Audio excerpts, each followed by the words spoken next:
And we are live. We are recording. My name is Alexia Anastasio. I'm a filmmaker, and I am here with Sheila. Hi, there we go. Sheila, take it away. Yeah, Sheila. I'm here with Sheila. I'm supporting Alexia with her fantastic Santa Monica film. And Lesley. We've got like this delays. It's making it so fun. I'm Lesley Barth. I'm a singer-songwriter living in New York right now. And we're on crowdfunding my very first full-length album. Just yesterday or 2 days ago, I released my first EP and want to just push right into getting back into the studio and seeing that through. Awesome.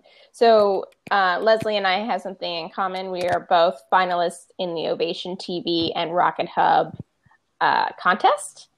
So we are spotlighted right now while the campaign is going on. And so if you can check out rockethub.com/creative-studio and see our projects. So Lesley, Can you talk a little bit about your project? Sure. So I'm trying to raise $7,500 to support getting back into the studio to do my full-length album. So it's not, going to cover the entire cost of producing it, but what it's allowing me to do is really see the vision through completely. So getting in a string quartet, getting in horns, having a little bit more help with marketing, promotions, music videos, just kind of that take it to the next level funding that I wouldn't be able to do right now on my own. And I've got a lot of sort of drive and motivation, and things are timing out in such a way I really don't want to waste any time. So I'm kind of asking the community of fans and friends to support me to make this happen sooner and keep the momentum going. And it's been a wild ride. That is for sure. That is for sure. So you're not new to crowdfunding. You're kind of a guru, it sounds like Sheila was saying. Yeah, so I've been doing crowdfunding for the past 5 years. It's really started my career, and for keeping the ball rolling from one film to the next. I started when I was looking for finishing funds for my documentary about Bill Plimpton, Adventures in Plimptoons. And because people knew I was looking to finish the movie, people recommended that I submit it for a grant. And then I did. I spent 2 weeks honing on that application, and then I got it and that was from the Tribeca Film Institute. Mm-hmm. So it wasn't just the money, but the accolade of being like, hey, Tribeca Film Institute thinks you should finish your movie and put it out there. And then it's interesting how now for both of us, we have the only arts channel in the United States, a television network, saying hey, you spotlighting us and saying yes, you should make this project. That's really cool. And validate our efforts. Yeah, because a huge part of it, the funding obviously matters and lets you take it to where you want to go with it. But for me, at least on a personal level and on a kind of career level or confidence inspiring, it's just seeing the number of people who believe in the project and are willing to kind of not just throw some money, but they're excited to tell people about it. I think a huge part is getting to create kind of fun rewards and make it a bit of a journey. But it's been so cool feeling that from people. And I kind of feel like I can't believe it took me this long to do it. When I'm really new to crowdfunding, and what it feels like for me is that people are believing in you. Every time they fund you or put $1 in you, it's like your fans important to who you are. And it's putting yourself out there in such a different level than getting a job. You can get a job and live your normal life. But this is people are paying you to be you, paying you to be your authentic self, versus in a job, people are paying you to do your work. But that's what I'm waking up to. So, yeah. Oh, that's really cool way of thinking about it. Yeah. Yeah. Especially you as a single want to see you. People want to hear your voice. And every person who supports you is believing in you. And it's, you know, you do that at a job too, your employees and your boss and your supervisor, but this is on such a more courageous and, I don't know, more just a different level. So yeah. I agree. Yeah. People really become your family. And when I give to campaigns, I get an emotional fulfillment from it.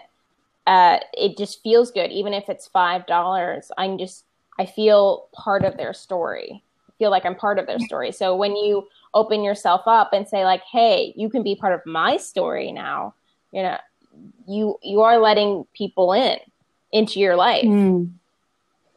Yeah. I mean, on a real level, it has a very personal effect.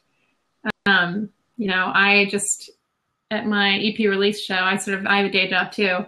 And I had a good, 20 coworkers come out and support me. And it's funny because it's not that I feel like a fake person at work, but I feel like a different version of myself who's maybe not, you know, I mean, it's obviously not my dream because my job doesn't happen to be going to the studio every day and putting out albums.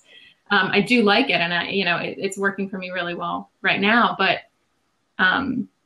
that's sort of like the masks that we wear out in public, you know, with different crowds of people can come off if you're really saying, hey, this is who I am. And when I get behind it, it's going to be fun. It might be a little weird, but let's do it. And it's really freeing. I agree. Totally. That's awesome. Yeah, I think that's the one gift artists want to give the world: freedom. You know, it's almost paying us to see us be free, but then they're saying they can't be free themselves, but they really are. They're paying to see freedom on stage, literally, because the artist represents that through music and dance and art, but then, you know, they taste that. So yeah, Alexia. Really are inspiring people. And I've seen, it's easier to say about somebody else. So when I did my documentary about Bill Plimpton, after a show, and people would stand around, they would buy their DVD or piece of art, and then they would just kind of stay around Bill just to kind of soak in the inspiration, so to say, and to bottle it and bring it home and put it towards their own art. But that inspiration, I mean, it's inside them, but it is a certain energy you do get when you're involved, and you see, even if you're say you go to a museum, we get a certain taste. Yeah. That re-energizes us. Oh, Lesley, what do you think? No, I mean, I think, I mean, the second best thing probably to kind of fulfilling your dreams is helping other people fulfill theirs. So in a really small way, you know, $15 here, $5 there, you know, you get to do that, and you get to be part of it. And I think we've also all gotten, you know, artists and creatives have to work in economies that have changed really rapidly. You know, the music industry is very different from what it used to be. And I think that it's that grassroots support and community that you can kind of get through crowdfunding that is actually the direction everything's going. So you also, it also feels a little bit on the cutting edge of where society's going, to just becoming more social, more collaborative, more of a community. Yeah, that's true. Totally.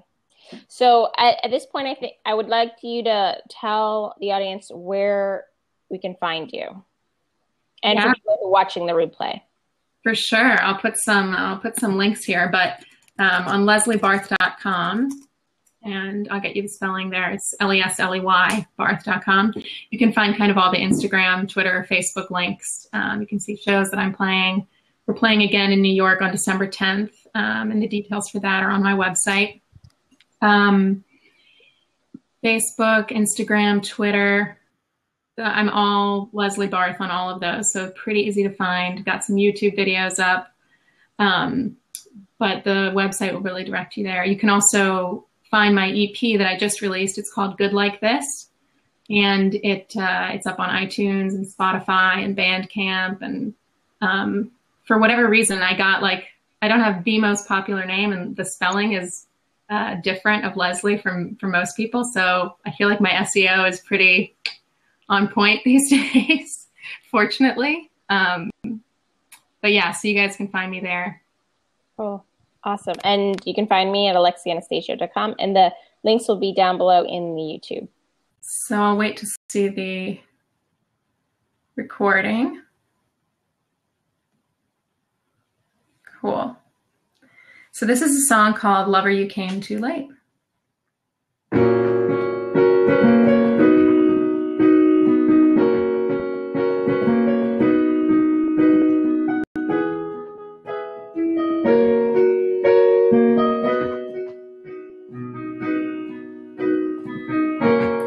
I thought I knew, then there was you, oh, lover, you came too late. Youthful and strong, you were made for the song, but lover, you came too late. I've always been the kind of woman who had faith, who didn't know exactly where she could place it. Sometimes you came around, you shook up my foundations, you made me hungry when I've no way to taste it. Tender and sweet, all those words you'll repeat, but lover, they came too late. La da da da, la la la la la la la la.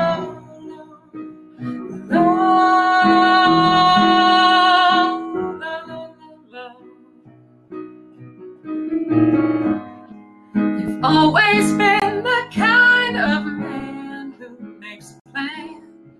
You don't sit around and wait for someone else to make it.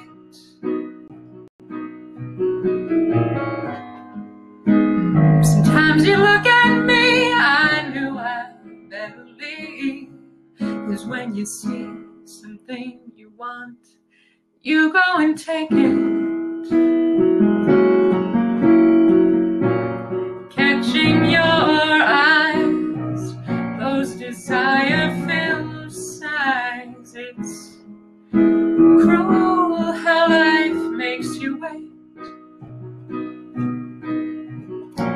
That soft, slightest touch that's already too much, have mercy. Oh, brother fate. We're not the first and we are certainly not last to feel that flame, even while we do our best to tame it. See, lust can only do so much when you remember the fastest way to tame the flame is to rename it. I have been shown not to open the door for others who've tempted fate. But this urge is so strong, I'll be longing for long, 'cause lover, you came too late.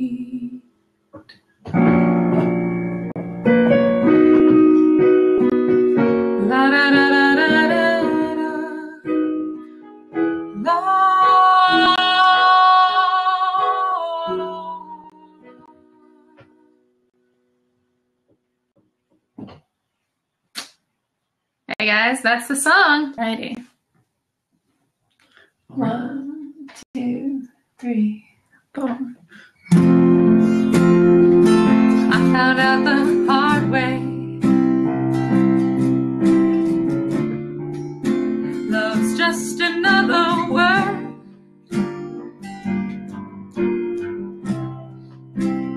Oh, well, life goes contrary to what you've heard.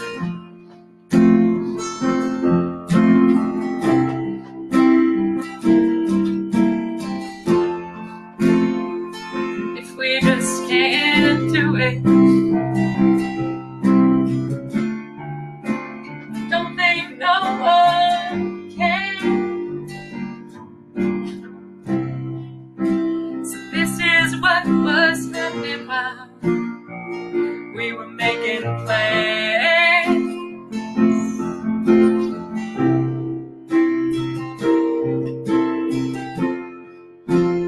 I could love you close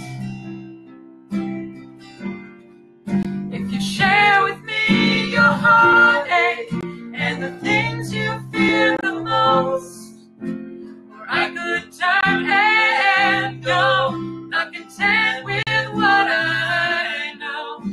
I love you from a distance, but I can't do both.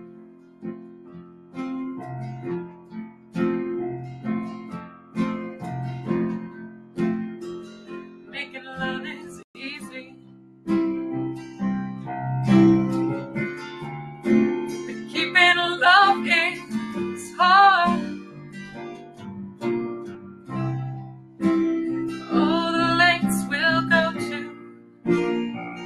not to show our cards.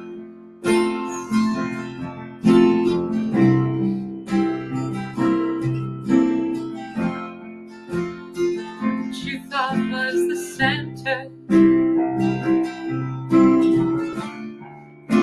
turns out to be the end. What you thought was given was never pledged.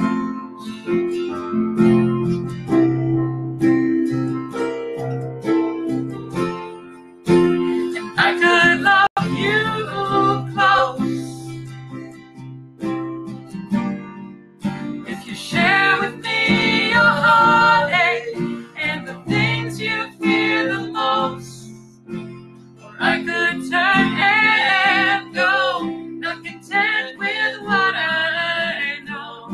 I love you from a distance, but I can't do both.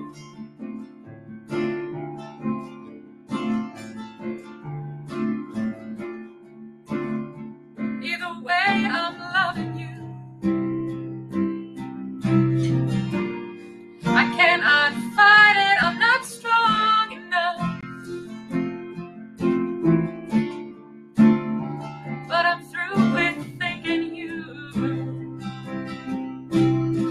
are gonna give me what I want, so I'm leaving. 'Cause baby, I've been waiting long enough. I could love you close. Oh, I could love you close if you share with me your heartache and the things you fear the most. Or I could turn and go, not content with what I know. I love you from a distance, but I can't do both.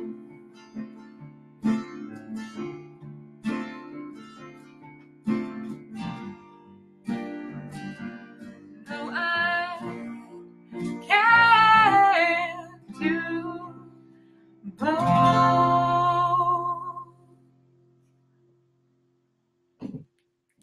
Cool. All right. Started that one a little slow. That's it. Oh, that's fine. We sped up, which was Did the we? right call. The right call, frankly. I stand behind it.